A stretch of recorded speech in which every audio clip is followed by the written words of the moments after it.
नमस्ते। आज की इस चर्चा में हम एक बहुत ही कमाल की और क्लासिक लोक कथा में गोता लगाने वाले हैं। ये कहानी सिर्फ सुनाने के लिए कोई आम किस्सा नहीं है, बल्कि ये सच्ची आध्यात्मिकता के एक बहुत गहरे रहस्य से पर्दा उठाती है।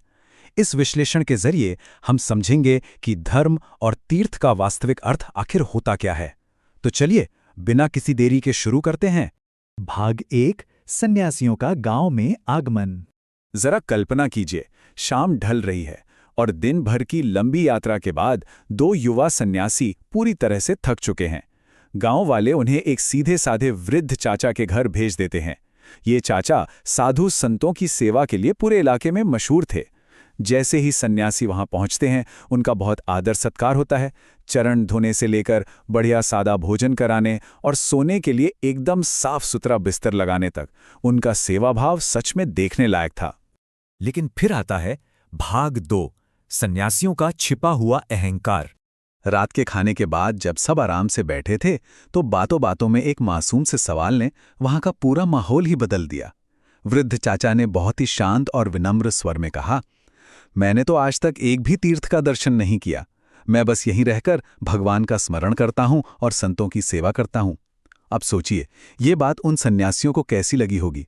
वो सन्यासी जो खुद को बहुत बड़ा यात्री और तीर्थाटन करने वाला मानते थे, उन्हें तो मानो एक बड़ा झटका लग गया। यहां पर दो बिल्कुल अलग विचार आपस में टकराते हैं। एक तरफ हैं हमारे सन्यासी, जिनका मानना है कि चारों धाम की यात्रा करना और शारीरिक रूप से तीर्थों पर जाना ही सब कुछ है। और दूसरी तरफ हैं वो वृद्ध चाचा, जिनका पूरा जीवन संतों की सेवा और भगवान के स्मरण में बीता है। दोनों के लिए पवित्रता और धर्म का मतलब एकदम अलग है। और सच कहें तो यहीं से एक गहरा मानसिक टकराव शुरू हो जाता है। इस बात का असर ये हुआ कि सन्यासी अंदर ही अंदर काफी बेचैन और थोड़े जजमेंटल हो गए। उनका छिपा हुआ अहंकार अचानक बाहर आ गया। उन्हें लगने लगा कि अरे, हमने ऐसे इंसान के घर का खाना खा लिया जिसने कभी कोई तीर्थ ही नहीं किया। ये तो बहुत अनुचित है। और बस इसी अहंकार में वो रात भर करवटें बदलते रहे, खुद को उस सीधे साधे मेजबान से कहीं ज्यादा श्रेष्ठ मानते हुए। और फिर शुरू होता है भाग 3 आधी रात का अद्भुत रहस्य। गहरी रात हो चुकी थी, चारों तरफ सन्नाटा था और दोनों सन्यासियों की आंखों से नींद एकदम गायब थी। तभी कुछ ऐसा हुआ जिसकी उन्होंने सपने में भी कल्पना नहीं की होगी। तो आखिर आधी रात को हुआ क्या? उस गोबर से लीपे हुए शांत आंगन में एक बहुत बड़ा चमत्कार घटता है। अचानक एक काली गाय वहां आती है। वो उस आंगन में लौटने लगती है और देखते ही देखते बिल्कुल किसी जादू की तरह उसका रंग काले से पूरी तरह सफेद हो जाता है और अंत में वो गायब हो जाती है। सबसे हैरानी की बात यह थी कि बात सिर्फ एक गाय की नहीं थी। एक के बाद एक कई काली गायें आईं और हर एक के साथ बिल्कुल यही प्रक्रिया दोहराई गई। ये नज़ारा सच में रोंगटे खड़े कर देने वाला था। अब आते हैं भाग 4 पर, गौ माता का गहरा संदेश। सन्यासी तो ये सब देखकर एकदम हक्के बक्के रह गए थे। जब आखिरी गाय वहां से जाने लगी तो उन्होंने किसी तरह हिम्मत जुटाई, दौड़कर बाहर गए और उस रहस्य के बारे में पूछा। गाय ने मधुर स्वर में एक बहुत ही शक्तिशाली खुलासा किया, हम सभी तीर्थों का स्वरूप हैं। लोग हमारे जल में स्नान करके अपने पाप धोते हैं, जिससे हम काली हो जाती हैं। और फिर उस कालिमा को मिटाने के लिए हम ऐसे शुद्ध संत पुरुषों के आंगन में आती हैं। जरा सोचिए, ये एक बहुत ही गहरा मेटाफर है। खुद तीर्थ स्थान अपनी शुद्धि के लिए एक ऐसे इंसान के घर आ रहे हैं जिसने कभी अपने घर की दहलीज तक पार नहीं की। तो फिर सच्चा संत आखिर है कौन?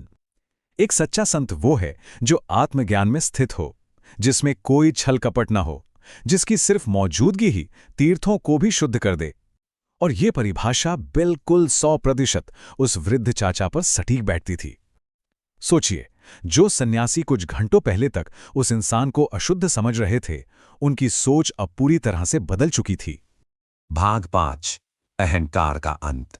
गौ माता के इन शब्दों का उन सन्यासियों पर बहुत गहरा असर हुआ। उनके अंदर का वो जो धार्मिक होने का घमंड था ना, वो एक ही पल में चकनाचूर हो गया।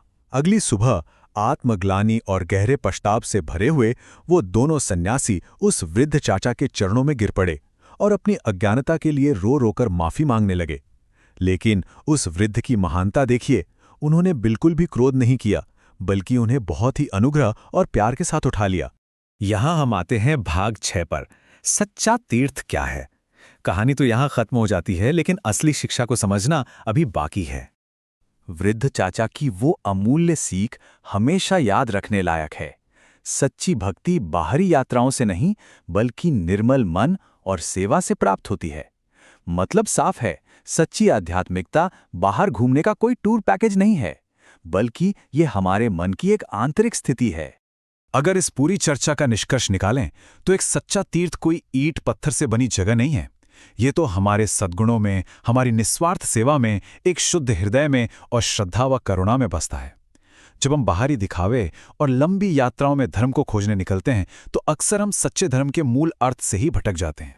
तो इस विश्लेषण के अंत में एक बहुत ही गहरा सवाल सामने आता है।